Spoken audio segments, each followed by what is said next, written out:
8 जानेवारी 2020 मध्ये आपण जे सेन्सेस केंद्र सरकार करत होतं त्याच्यामध्ये जातीनिहाय जनगणना करावी अशा पद्धतीचा विधानसभेचा एकमताचा ठराव मी विधानसभा अध्यक्ष असताना मांडलेला होता आणि तो केंद्र सरकारकडे आम्ही पाठवला। अनेक देशातल्या राज्यांनी तो सुद्धा त्या पद्धतीचे ठराव केलेत, पण पुन्हा आता जो सेन्सेस केंद्र सरकार करते आहे त्याच्यामध्ये ते जातीनिहाय जनगणना करायला तयार नाही। पण काही राज्यांनी 7 जानेवारीपासून बिहार राज्यामध्ये राज्य सरकार जातीनिहाय जनगणना करायला सुरुवात करते आहे।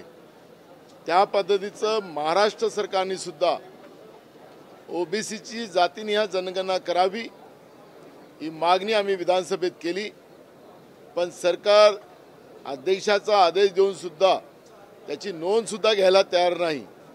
महाराष्ट्रातलं भाजपप्रणीत सरकार हे ओबीसीच्या विरोधात आहे का हाही प्रश्न या ठिकाणी निर्माण होतो आणि म्हणून सरकारला तातडीनं अध्यक्षांनी सांगावं आणि ही जातीनिहाय जनगणना करावी ही मागणी आम्ही केलेली आहे। आता राज्य सरकारने याचं उत्तर द्यावं आणि जातीनिहाय जनगणना करावी ही मागणी आमच्या काँग्रेसच्या वतीने आम्ही केलेली आहे।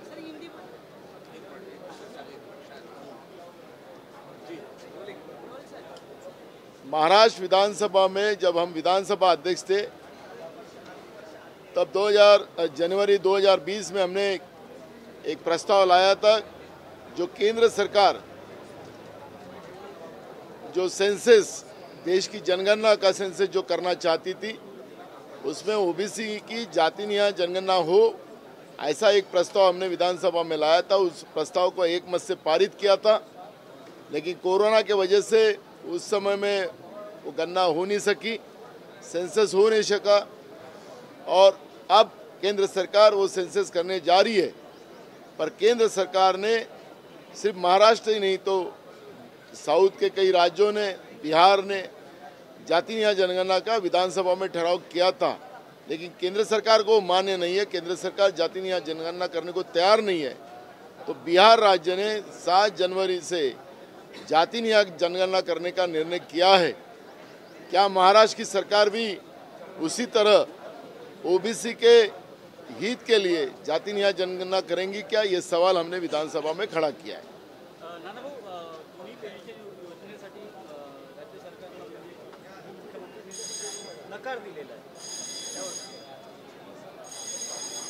आमचे नेते राहुल गांधीजींनी याला जाहीरपणे सांगितलं की आमचं सरकार ज्या ज्या ठिकाणी असेल त्या त्या ठिकाणी जुनी पेन्शन योजना आम्ही लागू करू। छत्तीसगडमध्ये आमचं सरकार बहुमतात आहे, राजस्थानमध्ये बहुमतात आहे, त्या दोन्ही राज्यात जुनी पेन्शन लागू झाली। त्याचप्रमाणे हिमाचलमध्ये काँग्रेसला एक हाती सत्ता आल्यानंतर त्या ठिकाणी सुद्धा पहिल्याच कॅबिनेटमध्ये जुनी पेन्शन योजना लागू झालेली आहे। महाराष्ट्र सरकारने सुद्धा त्या पद्धतीने लागू करावं ही मागणी आमची आहे। परवा पण आम्ही सांगितलं की आमचा पाठपुरावा राहील।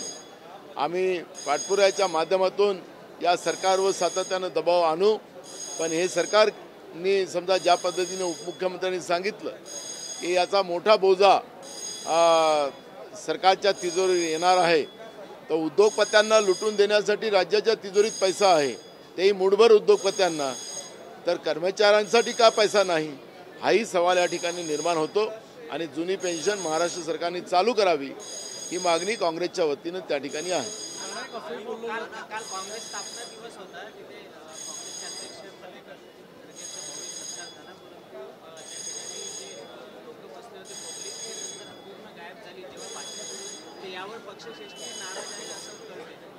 बघा काय मला एक कळत नाही की शेगावमधली एक मोठी सभा जे महाराष्ट्राच्या इतिहासातली त्याची एक मोठी नोंद होती त्याच्यावरची चर्चा कधी होत नाही। पण कालच्या झालेल्या याच्यामध्ये कुठल्या कॉर्नरच्या खुर्च्या दाखवून त्या ठिकाणी गोदी मीडियाने त्याचा प्रचार जो केला आणि त्याचाच प्रचार आज चाललेला आहे। काँग्रेसचं चांगलं दाखवता येत नसेल तर त्याचं वाईट दाखवण्याचा प्रयत्न गोदी मीडियाने करू नये। खरोखर पब्लिक केली नाही का? आम्ही बोलण्याचा प्रयत्न करतो पण आम्हाला भास्कर जाधव आणि आमदार जितेंद्र आव्हाड म्हणतायत आपण माजी अध्यक्ष आहात, काय प्रतिक्रिया आहे? त्याला जोडून विधान भवनाचे जे अध्यक्ष आहेत ते पुढे चला, थोडक्यात बोला, या विरोधी पक्षांना वारंवार बोलण्यात लागतं. आमचा एक प्रयत्न आहे की अध्यक्ष ज्या पद्धतीनं विरोधकांची मुस्कुटदाबी करतात आहे त्याच्यावर आमचं आजच सकाळी चर्चा झाली. अध्यक्षाला आजही आपण मगाशी पाहिलं असेल की ओबीसीच्याच प्रश्नामध्ये त्यांना सांगितलं की सरकारने नोंद घ्यावी, दखल घ्यावी, अशा पद्धतीचं आपण बोला. अध्यक्षांनी आदेश दिला पण मंत्री उभं व्हायला पण तयार नाही. हा पर्यायानं अध्यक्षाचा अपमान होता. पण अध्यक्षांनी रुलिंग देत असताना सांगितलं की आपण सभागृहाला सांगितलेलं आहे. आता सभागृहाला आम्ही विधानसभेमध्ये जे लोक सदस्य येतात तर ते सभागृहाला नाही सरकारला सांगतात. पण अध्यक्षांनी रुलिंग देत असताना तुम्ही सभागृहाला सांगितलं सरकारने काही करायची गरज नाही, अशा पद्धतीचं वक्तव्य आजच रेकॉर्डवर त्यांनी आणलं.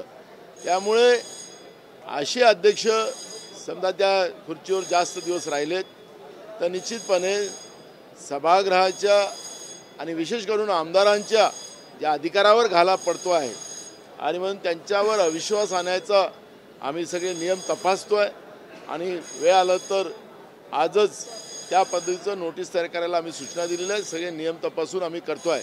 कारण की सदस्याचं ते सत्ता पक्षाचे असो की विरोधी पक्षाचे सदस्य असो त्यांच्या अधिकारावर घाला आपल्याला टाकता येत नाही. अध्यक्ष म्हणून सगळ्यांना सोबत घेऊन आणि जनतेचे प्रश्न त्या ठिकाणी मांडता आले पाहिजे, या पद्धतीचं अध्यक्षाचं कर्तृत्व असलं पाहिजे.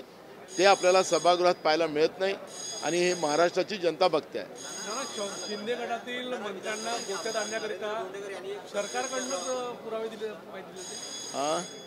शिंदे गटाच्या मंत्र्यांना गोट्यात आणण्याकरिता सरकारकडनंच पुरावे दिले जाते किंवा माहिती पुरवली जाते. आपण पाहिलं की भाजपच्या कुठल्याही मंत्र्यावर आरोप लागत नाही.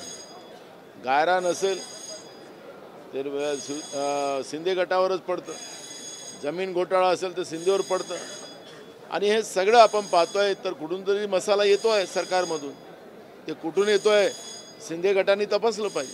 हो माझा प्रश्न असा आहे की मागल्या आठवड्यातच आपण म्हणाले होते की अध्यक्षांना आपण अवकाश आणण्याचा प्रयत्न विचार करा. आता तो उद्या संपून गेला.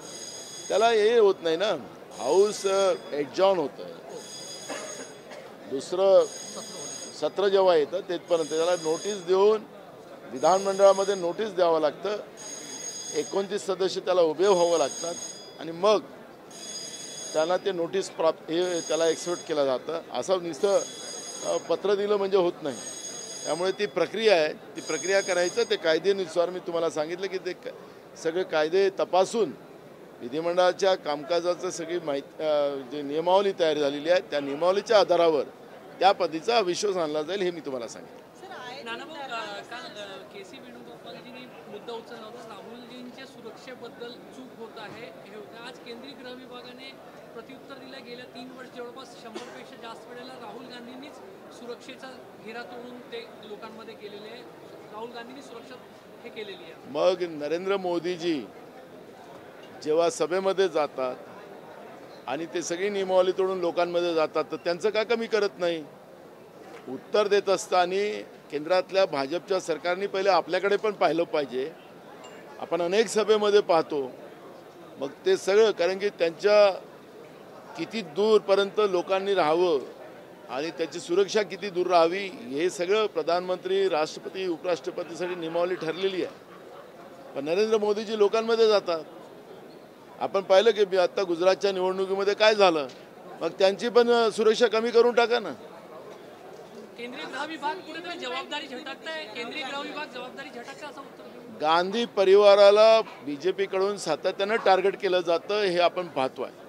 आजही देशाचे प्रधानमंत्री 9 वर्षाचे देशाचे प्रधानमंत्री झालेत पण आजही त्यांच्याजवळ एकच प्रश्न राहतो की नेहरूजी ने ये किया, नेहरूजी ने, गांधी परिवार ने ये कर लिया, गांधी परिवार ने देश डुबा दिया. हीच भाषणं आपल्याला आजही देशाचे 9 वर्षाचे प्रधानमंत्री बोलताना पाहतात. म्हणजे तुम्ही गेल्या 8-9 वर्षामध्ये या देशाला रोज विकून देश चालवत आहे. देशातली सगळी आर्थिक व्यवस्था सगळी डबकाईस आणलेली आहे, त्याच्यावर काहीच बोलायला तयार नाही आहे. महागाई, बेरोजगारी, शेतकऱ्यांच्या प्रश्न त्याच्यावर प्रधानमंत्री काहीच बोलायला नाही, सगळं आलबेल आहे. अशा पद्धतीने जे वागते आहे, या सगळ्या वस्तूवर पाहिलं तर गांधी परिवारच टार्गेट केला जातो. ह्या भाजपचं टार्गेट आहे. योगायोगानं केंद्रात नरेंद्र मोदीच्या रूपानं भाजपचं सरकार आहे आणि म्हणून मग सोनियाजीच्या असतील, राहुलजीच्या असतील, सगळ्या ज्या सुरक्षा आहेत त्या कमी करण्याचं काम मागच्या काळात केंद्राच्या सरकारने केलं आणि ज्या पद्धतीनं जे भीती आज राहुल गांधींना निर्माण झालेली आहे, जे केंद्रीय यंत्रणेकडून आम्हाला जे मिळालेली आहे, त्या आधारावर आमचे राष्ट्रीय संघटन महासचिव वेणुगोपालजींनी केंद्र सरकारला पत्र दिलेलं आहे की राहुलजीच्या सुरक्षेमध्ये लक्ष घातलं पाहिजे, त्या पद्धतीची वाढ केली पाहिजे. ही भूमिका काँग्रेस पक्षाची. आरक्षणावरून पवार साहेब म्हणालेले आहेत की आरक्षणाच्या लढ्याला संघर्ष करावा लागला, बस झालं आरक्षण. आता नव्या पिढीला अर्थकारण नवीन देण्याची गरज आहे. त्यांचा मुद्दा काय मला माहिती नाही, पण आजही मराठा समाजामध्ये अनेक गरीब लोक आहेत आणि एकीकडे इकॉनॉमिक विकर्स व्यवस्थेला मान्य सुप्रीम कोर्टाने जी काही मान्यता दिलेली आहे, आरक्षणाच्या मर्यादा त्याच्यामध्ये वाढलेल्या आहेत, जे 50% वर आहे. तर जे काही गरीब लोक असतील, मराठा समाजामध्ये सगळेच काही श्रीमंत नाही, तर पवार साहेबांचं मत वेगळं असू शकतं, पण आमचं मत आहे की त्या लोकांनाही सुद्धा आरक्षणाचे फायदे मिळाले पाहिजे.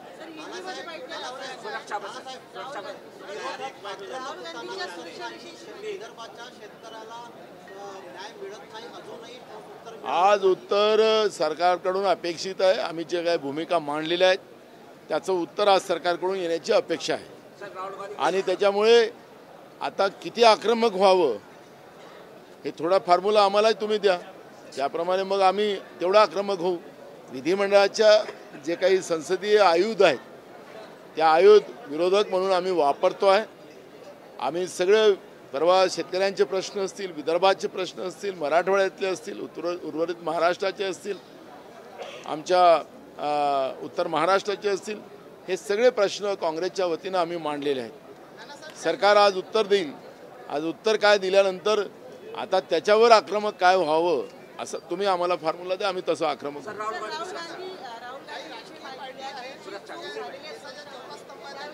हिंदी मध्ये की मराठी? अभी हिंदी. राहुल जी के सुरक्षा के लिए हमारे राष्ट्रीय महासचिव संगठन वेणुगोपाल जी ने केंद्र सरकार को एक खत लिख के कांग्रेस की तरफ से कहा गया कि इनकी सुरक्षा में बढ़ोतरी की जाए. जो भी केंद्रीय यंत्रणा के माध्यम से हमें मालूमात हुई कि उनकी जान को खतरा है, लेकिन आज केंद्र के सरकार ने जवाब दिया कि राहुल गांधी ये नियम तोड़ के लोगों के बीच में जाते हैं. तो हमारा सवाल बीजेपी को और केंद्र की सरकार को है, गुजरात के चुनाव में जिस तरह से और देश के कई सभाओं में, क्योंकि अपने देश के प्रधानमंत्री ये प्रचारक है, प्रधानमंत्री की सुरक्षा, राष्ट्रपति की सुरक्षा, उपराष्ट्रपति की सुरक्षा, उसके एक नियमावली है और उन्हें कितना डिस्टेंस रहना है, क्योंकि हमने एक नहीं 2 प्रधानमंत्री इस आत्मघाती दस्ता में गंवाए हैं. राजीव जी हो, इंदिरा जी हो, यह उसके उदाहरण हैं. इसलिए प्रधानमंत्री के लिए नियमावली बनी गई है. तो क्या प्रधानमंत्री नरेंद्र मोदी जी वो नियमावली का पालन करते हैं, ये सवाल है. तो क्या उनकी सुरक्षा आप कम करेंगे, ये सवाल है. और इसलिए बीजेपी ने इस तरह का जो केंद्र में सत्ता मिलने के बाद गांधी परिवार को बार बार टारगेट करने का काम वो जो करते हैं, ये सुरक्षा में भी टारगेट ना करे, यही हमारी उनसे विनती है.